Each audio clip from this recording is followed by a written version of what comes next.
So a very good morning to all of you. Today we will discuss about the difference between mixture and compound. So जैसा कि हम discuss कर चुके थे, almost discuss कर चुके थे हम अपनी लास्ट क्लास में कि कंपाउंड्स क्या होते हैं और मिक्सचर्स क्या होते हैं और इनके बीच में क्या बेसिक डिफरेंसेस होते हैं। ठीक है, मैंने आपसे ये बोला था ये आप खुद से पढ़िएगा क्योंकि फिर जब मैं आगे एक्सप्लेन करूंगी तो आपको अच्छे से समझ आएगा। चलिए तो आज हम इन्हीं बेसिक डिफरेंसेस को देख लेते हैं। जैसे फर्स्ट जो है आपका डिफरेंस मिक्सचर एंड कंपाउंड में, mixtures can be separated into their constituents by physical method. ये क्या मतलब है कि मिक्सचर्स जो होते हैं इनके अंदर जो भी कंपोनेंट्स होते हैं हम उनको फिजिकली सेपरेट कर सकते हैं फिजिकल मेथड से। जैसे मान के चलो आपके पास आपके घर में दाल बनती होगी, चावल बनते होंगे, है ना। तो दाल में अगर एक से ज्यादा दालों को मिक्स कर देते हैं हम, तो हम अपने हाथों से ही उसे हैंड पिकिंग मेथड से उसको सेपरेट कर सकते हैं। एक दाल को दूसरी दाल से अलग कर सकते हैं हम। तो हमने यहाँ पर फिजिकल मेथड ही तो यूज किया बेटा। तो मिक्सचर्स जो होते हैं इनको सेपरेट करने के लिए हम फिजिकल मेथड का यूज कर सकते हैं, इनको फिजिकली अलग कर सकते हैं। बट अगर हमें कंपाउंड्स के कंपोनेंट्स को सेपरेट करना है तो इसके लिए हमें केमिकल मेथड यूज करना पड़ेगा। मींस आपको केमिकल रिएक्शंस करानी पड़ेंगी, तब जाकर आप कंपाउंड्स के कंपोनेंट्स को ब्रेक कर सकते हो उसके जो भी कॉन्स्टिट्यूएंट्स है उसमें। जैसे कि मान के चलिए आपका मैंने कल वाटर का एग्जांपल दिया था H2O। अगर हमें वाटर को उसके कंपोनेंट्स हाइड्रोजन और ऑक्सीजन में डिवाइड करना है, अलग अलग करना है उनको, तो उसके लिए हम हाथ से उठाकर अलग नहीं कर सकते। कर सकते हो क्या कि वाटर के अंदर हाथ डालो, ऑक्सीजन अलग हाइड्रोजन अलग? नहीं कर सकते ना फिजिकली। इसको सेपरेट करने के लिए हमें केमिकल रिएक्शंस करवानी पड़ेंगी। मतलब कि अगर हमको कंपाउंड्स के कंपोनेंट्स को सेपरेट करना है तो इसके लिए हमको केमिकली रिएक्शंस करवानी पड़ेंगी। तो ये तो हो गया बेसिक जो डिफरेंस है, first difference. Now second is mixture जो होते हैं वो अपने जो भी उनके कंपोनेंट्स है, कॉन्स्टिट्यूएंट्स है, उनकी प्रॉपर्टी को दिखाते हैं। मान के चलिए आपने लाइक क्या बोलूँ अब मैं, हाँ आपको लेमोनाइड बनाया, शिकंजी आपने बनाई, तो क्या डालते हो आप उसमें? सॉल्ट डालते हो, आप लेमन डालते हो, उसके अंदर आप शुगर भी डालते हो, है ना, ये सारी चीजें डालते हो। तो जो आपका प्रिपेयर हुआ, इन सबको मिलाकर आपका लेमोनाइड प्रिपेयर हुआ। तो लेमोनाइड के अंदर इन सारी चीजों की प्रॉपर्टी होगी।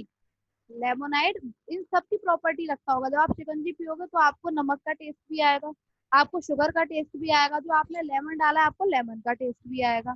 तो व्हाट डज इट मीन कि जो आपके मिक्सचर हैं, ये जो आपका जब न्यू आपका जो भी प्रोडक्ट ये फॉर्म करते हैं एक दूसरे के साथ कंबाइन होकर, तो उस न्यू प्रोडक्ट जो आपका फॉर्म हुआ है उसमें जिससे वो बना है, जिन कॉन्स्टिट्यूएंट से वो बना है, उसकी प्रॉपर्टी वो शो करता है। ठीक है, वो उसकी प्रॉपर्टी को दिखाएगा।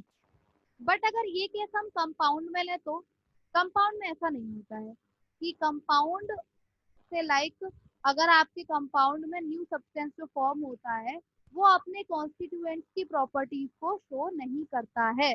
जैसे कि हाइड्रोजन और ऑक्सीजन को कंबाइन करके हम वाटर बनाते हैं, तो क्या वाटर में आपको हाइड्रोजन की या ऑक्सीजन की इसकी प्रेजेंस आपको फील होती है? नहीं होती है। या तो आपको ऐसा फील हो रहा हो कि ये हाइड्रोजन है, हाइड्रोजन का टेस्ट आ रहा है, ऑक्सीजन का टेस्ट आ रहा है, नहीं आ रहा है। तो ये जो कंपाउंड्स होते हैं इनमें जो न्यू सब्सटेंस फॉर्म होता है उसकी प्रॉपर्टीज उसके कॉन्स्टिट्यूएंट्स की प्रॉपर्टीज से डिफरेंट होती है। ठीक है ना, ये सेकंड डिफरेंस है। मिक्सचर की कॉन्स्टिट्यूएंट्स की प्रॉपर्टी मिक्सचर से मैच होती है, उसी की प्रॉपर्टीज होती है उसके अंदर। लेकिन जो आपके कंपाउंड होते हैं उनकी प्रॉपर्टी, उनकी जो नया सब्सटेंस बनता है उसकी प्रॉपर्टी अपने कॉन्स्टिट्यूएंट्स की प्रॉपर्टी से एग्जैक्टली डिफरेंट होती है। ठीक है, ये आपका सेकंड डिफरेंस हो गया। Third is energy in the form of heat and light is neither given out nor absorbed in the preparation of a mixture। जब भी हम मिक्सचर प्रिपेयर करेंगे, हम मिक्सचर बनाएंगे, तो ना तो हीट प्रोड्यूस होगी ना लाइट कुछ प्रोड्यूस होगी। मतलब एनर्जी जो है वो ना तो रिलीज होगी, इसमें एनर्जी का कोई चीज नहीं है। ऐसा नहीं है कि हमें मान के चलो हमें राइस को और पल्स को मिक्स करना है, तो क्या हमें ये चाहिए कि हमें इसके अंदर लाइट को फ्लो कराना पड़ेगा तब मिक्स होगी ये, या हमें इसे हीट करना पड़ेगा तब मिक्स होगी? सिंपल मिक्स कर सकते हैं हम। समझ रहे हो बात को? तो इसमें मिक्सचर्स जो होते हैं इनको बनाने के लिए किसी भी तरीके की एनर्जी की नीड नहीं होती है। ना तो एनर्जी रिलीज होती है और ना ही एनर्जी एब्जॉर्ब होती है। ऐसा नहीं है कि हमें हीट एब्जॉर्ब करनी पड़े तब मिक्सचर बनाएं, या लाइट एब्जॉर्ब करनी पड़े, या फिर मिक्सचर जब बनता है तो उसके साथ में हीट और लाइट प्रोड्यूस हो, तो इनमें एनर्जी की इनको नीड नहीं होती है। अब ये केस अगर हम कंपाउंड का लेते हैं तो इसमें होता है, जब हम कंपाउंड को प्रिपेयर करते हैं तो हीट या लाइट की नीड हमको होती है, मतलब किसी भी तरीके की एनर्जी की नीड होती है न्यू कंपाउंड फॉर्म करने के लिए उसके कॉन्स्टिट्यूएंट से। This is the third difference. Now fourth one is mixtures है वेरिएबल कॉम्पोजिशन। हाँ ये भी है, ये वैसे मैंने शायद आपको कल पढ़ाते टाइम ही बता दिया था कि जो मिक्सचर होते हैं उसके अंदर जो कॉन्स्टिट्यूएंट्स होते हैं उनका जो प्रोपोर्शन होता है वो फिक्स नहीं होता, डिफरेंट होता है। जैसे आपने लाइक चाय बनाई, टी बनाओ, तो क्या ये फिक्स है कि आप इतनी जो चाय बना रहे हो हर बार जितनी चाय बनाओगे तो चीनी फिक्स डालोगे या चाय पत्ती फिक्स डालोगे? ऐसा करता है कोई? नहीं करता है। तो कॉन्स्टिट्यूएंट्स क्या है, फिक्स्ड प्रोपोर्शन में नहीं लिए जाते हैं। मिक्सचर में कॉन्स्टिट्यूएंट्स को फिक्स्ड प्रोपोर्शन में नहीं डालते हैं कि इतना ये लिया तो इतना ये डालना है। चाय बनाते टाइम कोई ध्यान नहीं रखता ये चीज, ठीक है। लेकिन कंपाउंड्स में करना पड़ेगा। कंपाउंड्स में जो कॉन्स्टिट्यूएंट्स होंगे उनकी क्वांटिटी को फिक्स रखना पड़ेगा। जैसे हाइड्रोजन और ऑक्सीजन 1:8 में होते हैं। अगर आप हाइड्रोजन का 1 पार्ट ले रहे हो तो आपको ऑक्सीजन के 8 पार्ट लेने पड़ेंगे और हर बार ही ऐसा करना पड़ेगा। मतलब कंपाउंड्स में जो भी कॉन्स्टिट्यूएंट्स होते हैं वो फिक्स प्रोपोर्शन में रहते हैं, उनकी क्वांटिटी फिक्स रहती है, ठीक है। आई थिंक समझ में आ गया होगा। ओके, अब मिक्सचर्स जो होते हैं इनका ना तो कोई फिक्स्ड मेल्टिंग पॉइंट होता है और ना ही कोई फिक्स्ड बॉइलिंग पॉइंट होता है, पर कंपाउंड्स जो होते हैं इनका फिक्स्ड ही होता है, मेल्टिंग और बॉइलिंग पॉइंट दोनों। अब ये तो बताने की जरूरत है नहीं आई थिंक कि मेल्टिंग पॉइंट और बॉइलिंग पॉइंट क्या होते हैं, because we have discussed in our last chapter which is chapter number 1। तो यहाँ पर आपका क्या फिनिश किया आपने, यहाँ पर आपने समझा एलिमेंट, आपने समझा मिक्सचर, आपने समझा कंपाउंड, ठीक है। इन चीजों को आपने क्लियर कर दिया, ठीक है। अब आपका यहाँ पे डिवाइडेशन है। डिवाइडेशन का मतलब क्या है, हमने पढ़े थे कि मिक्सचर जो होते हैं वो 2 पार्ट्स में हम डिवाइड करते हैं, heterogeneous mixture and homogeneous mixture. But heterogeneous mixture और होमोजीनियस मिक्सचर इनको भी हम पार्शियली डिवाइड करते हैं, समझ रहे हो। इनके भी सब डिवीजन होते हैं, हमें उन्हें ही डिस्कस करना है। Wait, as you can see homogeneous and heterogeneous जो है आपके, ये मिक्सचर का डिवीजन था। हमने अपनी लास्ट क्लास में पढ़ा था कि मिक्सचर जो होते हैं वो आपके होमोजीनियस और हेट्रोजीनियस 2 टाइप्स के मिक्सचर होते हैं। इन विच होमोजीनियस वो होते हैं जिनमें आपको कोई भी चीज जो भी आपको मिक्स किए गए हैं कॉन्स्टिट्यूएंट वो डिफरेंट, मतलब अलग अलग सेपरेट दिखाई नहीं देते। लेकिन जो हेट्रोजीनियस होते हैं इनमें जिन कॉन्स्टिट्यूएंट्स को मिक्स किया जाता है वो आपको सेपरेट दिखाई देते हैं, अलग अलग। अब देखो यहाँ पर फर्दर डिवीजन है इनका। होमोजीनियस जो होते हैं बेटा, इनको फर्दर कैसे डिवाइड करते हैं हम। होमोजीनियस जो होते हैं वो ट्रू सॉल्यूशन होता है। होमोजीनियस का एक ही सब डिवीजन है, एक ही नहीं, यहाँ पर आपके आएंगे, हाँ एक ही सब डिवीजन है, that is true solution. True solution में आपका यहाँ पर क्या है, जो भी है मैं बता दूंगी अभी। True solution homogeneous. अब हेट्रोजीनियस के है 2 sub division, first one is colloid and second one is suspension. हमें इन तीनों को डिस्कस करना है, लेकिन पहले आपको ये समझना है कि होमोजीनियस का सब डिवीजन जो होता है वो कौन होता है, ट्रू सॉल्यूशन। एंड इसके 2 सब डिवीजन है, कॉलॉइड्स एंड सस्पेंशन, ठीक है। अब इनकी ना अगर आप इन्हें एक एक पैराग्राफ करके पढ़ोगे जो कि आपकी एनसीईआरटी में गिवन है तो आपको थोड़ा सा टाइम ज्यादा लगेगा। लेकिन अगर आप इनको एज अ डिफरेंस पढ़ते हो ना बेटा तो आपको इन्हें याद करने में कोई दिक्कत ही नहीं होगी, इनको समझने में कोई प्रॉब्लम नहीं होगी। देखो समझो क्या है ट्रू सॉल्यूशन जो होता है, इसकी फर्स्ट प्रॉपर्टी फर्स्ट डिफरेंस देख लेते हैं। ट्रू सॉल्यूशन के जो पार्टिकल्स होते हैं उनका साइज बहुत स्मॉल होता है, बहुत का मतलब बहुत एक्सट्रीम होता है बिल्कुल। तो फर्स्ट प्रॉपर्टी हमने पढ़ी ट्रू सॉल्यूशन की, सॉल्यूशन हो या ट्रू सॉल्यूशन हो, वैसे तो ट्रू सॉल्यूशन होता है मैक्सिमम टाइम, लेकिन जो ट्रू सॉल्यूशन होते हैं इनके पार्टिकल्स का साइज बहुत ज्यादा एक्सट्रीम स्मॉल होता है। देखो यहाँ पर देख सकते हो मैंने लिखा हुआ है 10⁻⁻⁹ ये इनका डायमीटर है, समझ रहे हो बात को, ये इनका डायमीटर है 10⁻⁹ इनके एक पार्टिकल का डायमीटर होता है। -9 का मतलब समझे, 1/1 के आगे कितनी जीरो लगेंगी, लगेंगी नहीं लगेंगी। तो इसका साइज बहुत स्मॉल होता है। अगर मैं कंसिडर करूँ मैं यहाँ पे कोई बीकर बना दूं, ये मैंने बीकर बना दिया, इसके बहुत छोटा छोटा साइज होता है ना। तो अब ये तो हमने ट्रू सॉल्यूशन की फर्स्ट प्रॉपर्टी पढ़ ली कि इसके पार्टिकल्स का साइज बहुत ज्यादा स्मॉल होता है। अगर हम अब आते हैं हेट्रोजीनियस के सब डिवीजन में, दैट इज कॉलॉइड।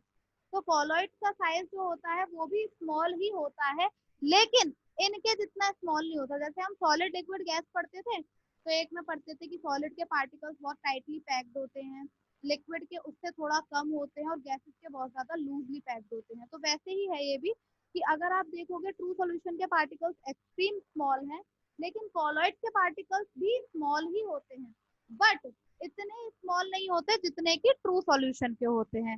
तो they the particles of colloid are larger than the particles of true solution. अगर मैं बीकर में बनाती हूँ इसको, तो इसके पार्टिकल्स थोड़े से स्मॉल बनेंगे, थोड़े से लार्ज, सॉरी। किससे लार्ज? ट्रू सॉल्यूशन से थोड़े लार्ज पार्टिकल्स होते हैं किसके? कॉलॉइड के। Now we will discuss about the suspension. What are suspension? तो सस्पेंशन के जो पार्टिकल्स होते हैं बेटा, हाँ बोलिए। तो अगर बोर्ड पर विजिबल नहीं है आप लोगों को ठीक से, कोई इश्यू नहीं, मैं ऐसे ही बता देती हूँ। देखो, आपके जो मिक्सचर्स के टाइप थे वो टू टाइप्स थे। एक आपका होमोजीनियस था, एक आपका हेट्रोजीनियस था। तो आप उसी टाइप से अपनी नोटबुक में नोट डाउन कर सकते हो, होमोजीनियस और हेट्रोजीनियस मिक्सचर्स के सब डिविजन्स लिख लो। लेकिन जो आपके लाइक वो होते हैं कि हमने यहाँ पर किया कि सब डिवीजन होमोजीनियस और हेट्रोजीनियस का भी बना लेते हैं। होमोजीनियस और हेट्रोजीनियस का सब डिवीजन कैसे बनाएंगे हम, कि अगर मैं यहाँ पर बात करती हूँ आपसे, होमोजीनियस जो होते हैं,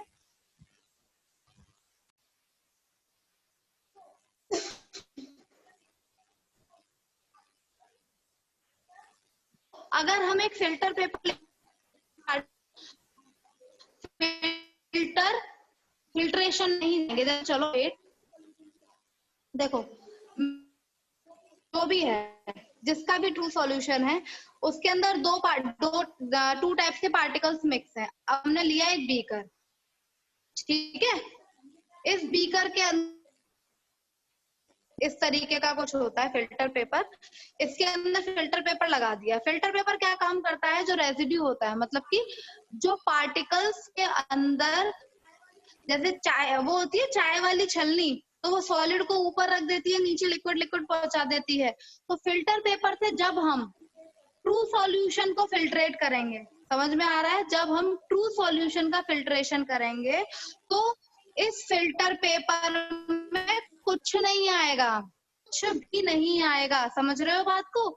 जब हम ट्रू सॉल्यूशन का फिल्ट्रेशन करेंगे तो इसके अंदर कुछ नहीं आएगा, कुछ नहीं मिलेगा। यहाँ पर जो रहता है ना फिल्टर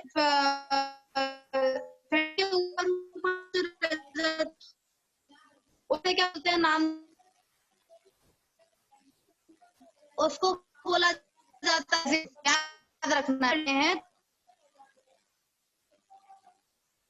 इसको बोलते हैं फिल्ट्रेट। आज के बाद फिर मैं रिपीट नहीं करूंगी, एक बार में आप समझ लीजिए। रेजिड्यू क्या होता है, जो फिल्टर पेपर में ऊपर पाता है छन के, उससे हम फिल्ट्रेट बोलते हैं। लेकिन ट्रू सॉल्यूशन का जब हम फिल्ट्रेशन करें, स्मॉल होने की वजह से क्या होता है,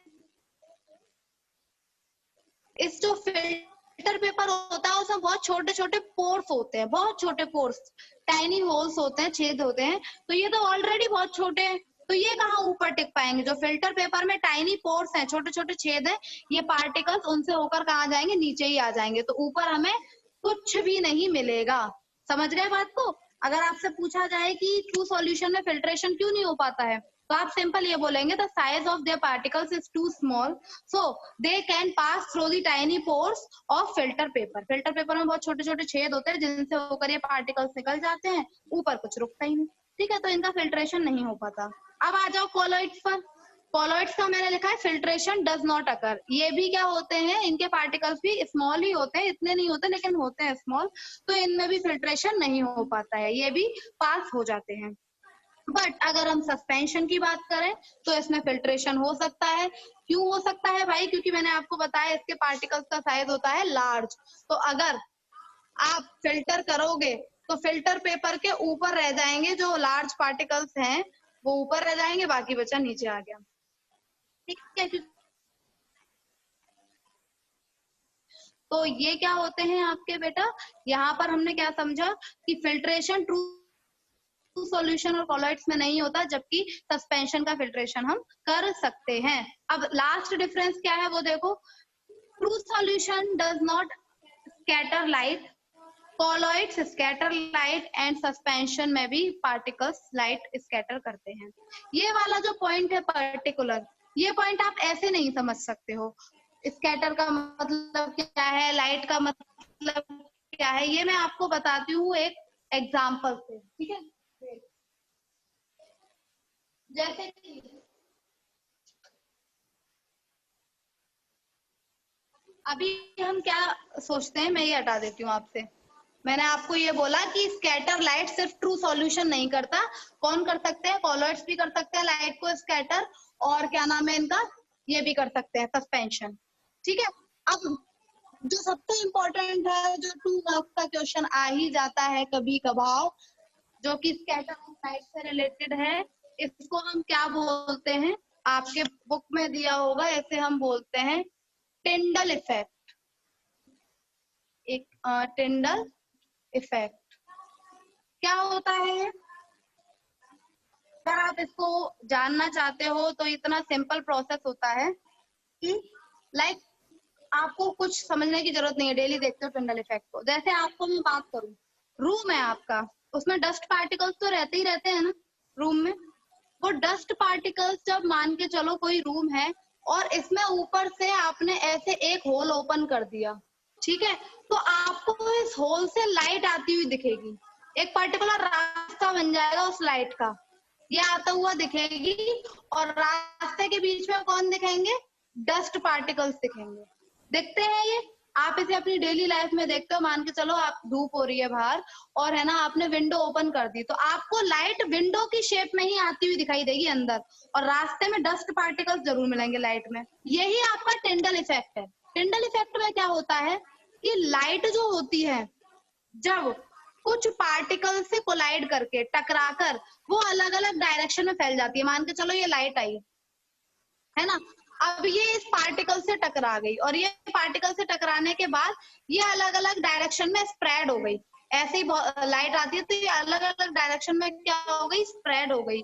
इसी को हम स्कैटरिंग ऑफ लाइट या टिंडल इफेक्ट बोलते हैं, ऐसे स्कैटरिंग ऑफ लाइट भी बोल सकते हो। समझे बात को, नहीं समझे?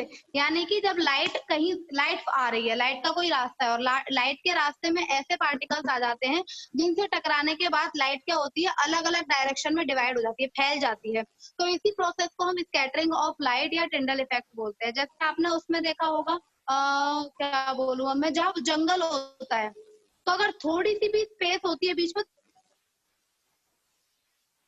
व्हाट डज इट मीन कि लाइट किससे टकराई है, किससे कोलाइड की है, डस्ट पार्टिकल से, और उनसे टकराने के बाद वो क्या हो गई, अलग अलग डायरेक्शन में डिवाइड हो गई, इसलिए आपको रास्ता बनता हुआ पूरा दिखाई देता है, मतलब पूरी फैल जाती है। ये लाइट आई मान लो आपके रूम में, ये डस्ट पार्टिकल से टकराई और फिर ये ऐसे से फैल जाएगी अलग अलग डायरेक्शन में, तो ये आपका टिंडल इफेक्ट होता है, ठीक है, या स्कैटरिंग ऑफ लाइट। तो अभी हमने डिस्कस किया कि टिंडल इफेक्ट कौन कौन शो करता है, कौन नहीं करता है। तो ट्रू सॉल्यूशन लाइट की स्कैटरिंग नहीं करते, यानी टिंडल इफेक्ट शो नहीं करते हैं। भाई क्यों करते हैं, क्यों नहीं करते, इसका एक ही रीजन है, पार्टिकल्स ही इतने छोटे हैं कि लाइट उनसे टकराकर स्कैटर हो ही नहीं पा रही है, पार्टिकल्स का साइज ही इतना छोटा है, जिस वजह से लाइट की वो स्कैटरिंग कर ही नहीं पा रहे हैं। तो ट्रू सॉल्यूशन जो होते हैं वो टिंडल इफेक्ट शो नहीं करते हैं, लाइट की स्कैटरिंग नहीं करते हैं। लेकिन कॉलॉइड्स, और अगर बात करें सस्पेंशन की, तो इनके जो पार्टिकल्स होते हैं वो टिंडल इफेक्ट शो करते हैं। मींस इनके पार्टिकल्स से जब लाइट कोलाइड करती है तो वो डिफरेंट डायरेक्शन में डिवाइड हो जाती है, वो पूरी फैल जाती है। ये आपका रहा टिंडल इफेक्ट सस्पेंशन के बीच में। आपने क्या करना है, बस इसी चीज को, प्रॉपर्टीज को रिवाइज कर लेना है। नेक्स्ट क्लास में मैं ये बता दूंगी आपको कि अगर ट्रू सॉल्यूशन है तो इसके क्या क्या पॉइंट्स होते हैं, उसमें सॉल्यूट सॉल्वेंट आता है, कॉलॉइड्स जो होता है उसमें डिस्पर्सिंग मीडियम, डिस्पर्स पार्टिकल्स आता है, ऐसी सस्पेंशन में सस्पेंडेड पार्टिकल्स, और फिर मीडियम आता है। बहुत सिंपल है ये, बहुत ज्यादा सिंपल, बट आपको जो पढ़ाया गया है बेटा ये बहुत इंपॉर्टेंट है। टिंडल इफेक्ट कुछ का कुछ नहीं है इसमें, कोई कुछ था इसमें, कुछ नहीं था, बस ये है कि लाइट आती है, लाइट के बाद में जो पार्टिकल्स मिलते हैं उससे वो टकराती है और डिफरेंट डायरेक्शन में फैल जाती है, यही आपका टिंडल इफेक्ट है। ठीक है, तो आपको यहाँ पर सिंपल ये काम करना है कि सिंपली आप लोग ये ध्यान रखेंगे कि हमें लर्न तो कुछ नहीं करना है, हमें बस समझना है, जो पढ़ा दिया गया है बेटा उसे रिवाइज करो, डिफरेंट प्रॉपर्टीज देखो क्या क्या है, इनकी भी ट्रू सॉल्यूशन का भी डिस्कशन करो, तो आपका ये this chapter. Now you can leave one by one. The class is end. Thank you so ma'am much. हाँ बोलो। Ma'am true solution filtration